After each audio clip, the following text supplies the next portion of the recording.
Imagine this. You're huddled in a tiny tent at 8,000 meters on Mount Everest. The wind howls like a monster outside, shaking the walls like they're made of paper. Snow blasts everywhere, and the cold bites into your bones. You know people are dying out there in the storm, and base camp just radioed you to help rescue them. But stepping outside might kill you too. This is the nightmare Cathy O'Dowd faced in 1996. How did she survive one of the deadliest days on Everest?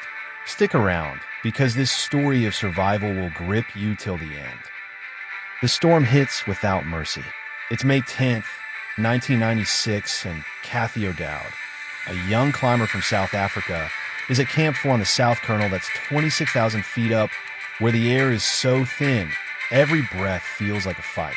Her team had planned to summit the next day, but the weather looked iffy. They decided to wait. Smart move? You'll see. Outside, the wind screams at 80 miles per hour. Visibility? 0. Temperatures plunge to minus 40 degrees. Cathy later wrote in her book, just for the love of it, the wind was strumming against the guy ropes of the tent like fingers over guitar strings. The tent walls shook as if hit by a giant hand. Can you picture it? Your shelter is the only thing between you and death. What runs through your mind? Fear, regret, or sheer will to live? Meanwhile, other teams pushed on. Rob Hall's Adventure Consultants, Scott Fisher's Mountain Madness, and a Taiwanese group went for the top. They reached the summit, but on the way down, the storm explodes. Blizzards blind them. Hypothermia sets in. People get lost just feet from safety. Back in Cathy's tent, the radio crackles. Base camp says Rob Hall and his client Doug Hansen are stuck at the Hillary Step. Take oxygen up to them. The Hillary Step is at 8,700 meters, a sheer rock wall near the top. In the storm, it's suicide. Cathy thinks, why us? We're newbies compared to the pros. But no one else answers the radio. 21 climbers are missing. The mountain has turned into a killer. Tension builds. Cathy's team leader, Ian Woodall, suits up. He pulls on layers, but they feel useless against the gale. Cathy watches him crawl out. The figure buried in all the layers of clothing seemed even more insubstantial, she recalls. Will he make it back, or become another victim? The wait feels endless. Bruce Herrick, another teammate, chats nervously with Cathy to kill the silence. Every gust shakes their hope. Ian stumbles through the whiteout. Wind blasts his face like sandpaper. He shields his eyes, hands under armpits for warmth. He trips over a tent. It's Neil Lyons. They find a frozen climber on a rock, drag him to safety. But Rob Sherpas? Gone. Ian returns, pale and frozen. Rescue? Impossible tonight. What if that was you? Would you risk it all for strangers? Or hunker down to save yourself? This storm claimed 8 lives that night, including legends like Hall and Fisher. Cathy's team escaped by inches. The mountain claimed 8. But how did they get here? Stood, Let's rewind. How does a journalist from but Johannesburg end up in Everest death zone? Cathy O'Dowd wasn't born a mountaineer. She saw a newspaper ad. South Africa seeks woman for Everest team. Bold move. She applied, beat the odds, and joined the first South African Everest expedition in 1996, led by Ian Woodall. This wasn't just any climb. Everest in 1996 was buzzing. Commercial guiding boomed. Teams paid big bucks, $65,000 per client, for a shot at the top. Rob Hall, a New Zealander, ran Adventure Consultants. He'd summit Everest 4 times. Scott Fisher, an American, led Mountain Madness. Both promised safety, but the mountain doesn't care about money. From John Krakauer's perspective and Into Thin Air, the season was overcrowded.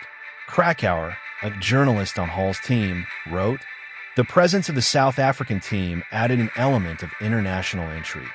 Woodall was controversial, some called him arrogant. Rumors flew, fake qualifications, team drama. But Cathy focused on a dream. My opportunity came on the front page of a big newspaper," she said in a Red Bull interview. They trekked to base camp at 5,364 meters. Acclimatization hikes, ladder crossings over crevasses. Struggle was daily. Altitude sickness hit hard. Headaches, nausea. Cathy pushed through. Why? Courage? Ambition? Think about it. What drives someone to risk everything for a peak? Other views. Anatoly Bukri, a guide on Fisher's team, later criticized decisions in his book The Climb. He said fixed ropes caused bottlenecks. Hall booked May 10th for summit to avoid crowds, but whispered fears about rescuing incompetents like the South Africans. Irony bites hard. As teams acclimatized, bonds formed. Cathy met climbers over tea, but tension simmered. Weather windows were rare. Everyone eyed May 10th. Cathy's team reached South Col on May 9th. Winds picked up. Hall's team summit early May 10th, but late descent spelled doom. From base camp logs, forecasts warned of storms, but optimism ruled. Fisher said, "We've got the big E figured out." Tragic hubris. Cathy's team debated, go or wait. Ian chose wait. That decision saved them. But as night fell, radios buzzed with panic. Have you ever ignored a gut feeling? These climbers did, and paid dearly. Suspense mounts. What happens when a storm unleashes full force? Dawn breaks on May 10th. Hall's team starts at midnight from South Colonel. Fixed ropes guide them up the southeast ridge. Oxygen masks hiss. Steps are slow, deliberate. Krakauer describes the exhaustion. Each step felt like lifting lead weights. Cathy's team watches from tents. They see headlamps bobbing like fireflies. Envy? Relief? We were the expedition that stayed behind, Cathy reflects. Smart, but doubt creeps in. What if the weather holds? Are we missing our shot? Up high triumphs first. Hall's client Yasuko Namba becomes the oldest woman to summit at 47. Doug Hansen, who failed in 1995, reaches the top late, 4 p.m. Turnaround time was 2 p.m. Hall waits for him, a fatal choice. Fisher summits weak, possibly sick. Descent begins. Winds rise. Snow swirls. Bukri descends fast, sensing trouble. He later rescues others, but critics say he should have stayed with clients. From Sherpa's view, Lopsang Jangbu towed Sandy Pittman, a socialite. He was exhausted. In the climb, Bukri notes, the storm came suddenly. Whiteout erases trails. Climbers wander off. Back at South Col, Cathy's team hears snippets. Success calls turn to distress. By evening, the storm rages. Base camp relays. Hall stuck with Hansen. Hansen collapses. Hall radios. Doug is gone. Heartbreaking. What would you do as a leader? Hall stayed loyal, but it cost his life. Courage or recklessness? Cathy's team gets the call. Ian ventures out. Drama peaks. He finds Neil, saves a climber. But the cold gnaws. Hands jammed under his armpits for warmth.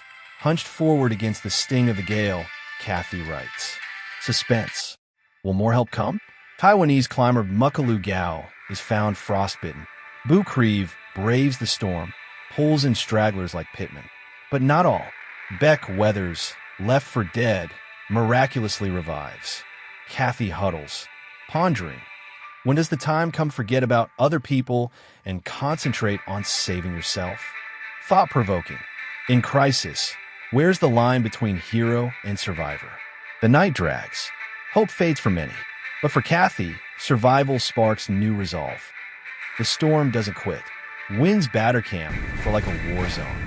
Cathy feels the tent might rip away. Inside, it's a cocoon of fear.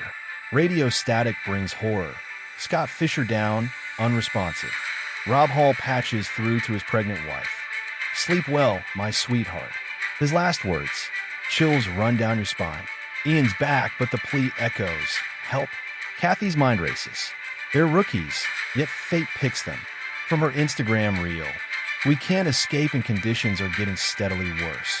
Struggle intensifies. No food, low oxygen. Hypothermia lurks. Outside perspectives. Krakauer, hypothermic himself, huddles in a tent. He hears moans, but can't move. The storm was a monster, he writes. Bukri's heroism shines. He saves 3 lives single-handedly. But for Cathy's team, action stalls. No Sherpas found. Rescue? Too risky. Ian decides, we stay put. Narrow escape? Absolutely. If they'd summit, they'd be lost too. Dawn brings eerie calm. Survivors stagger in. Weathers, blind and frostbitten, revives. I thought I was dead, he later said. but bodies litter the slopes. 8 dead. Hall, Fisher, Hansen, Namba, Andy Harris, 3 Indians, 1 Taiwanese. Cathy's hope reignites. The storm passes. Her team waits weeks, then summits May 25th. She's the first South African woman atop Everest. Triumph amid tragedy. But guilt lingers. Why us? Drama. Imagine the relief, the tears. Courage to find, not just climbing but enduring. What lessons here? In a BBC article on Everest bodies, it mentions similar choices. Life hangs by decisions. The aftermath hits hard. Media frenzy. Krakauer's book blames commercialization. Everest had become a commodity, he argues. Cathy's team faces backlash. Mail and Guardian article calls their story questioned. But Cathy stands tall. In her YouTube talk, Survive a Storm on Everest, it's about choices. Lessons? Preparation beats ego. Listen to weather. Team trust saves lives. Cathy summits North Side in 1999, first woman both sides, but encounters dying climber Francis Arsentif. Don't leave me, Francis begs. They try but fail. More heartache. Hope. Climbing evolves. Better gear, forecasts. But risks remain. Suggestion. Chase dreams, but no limits. Train hard. Respect nature. Thought-provoking. Is Everest worth the death toll? Over 300 bodies still there. What price glory? Cathy's story inspires. From storm survivor to speaker. Resilience is key, she tells Red Bull. Apply it. In life's storms, hunker down, wait, then climb. If this tale of drama, courage, and survival hooked you, push share like button, subscribe for more epic adventure stories, and drop in the comments. Would you climb Everest? Let's discuss.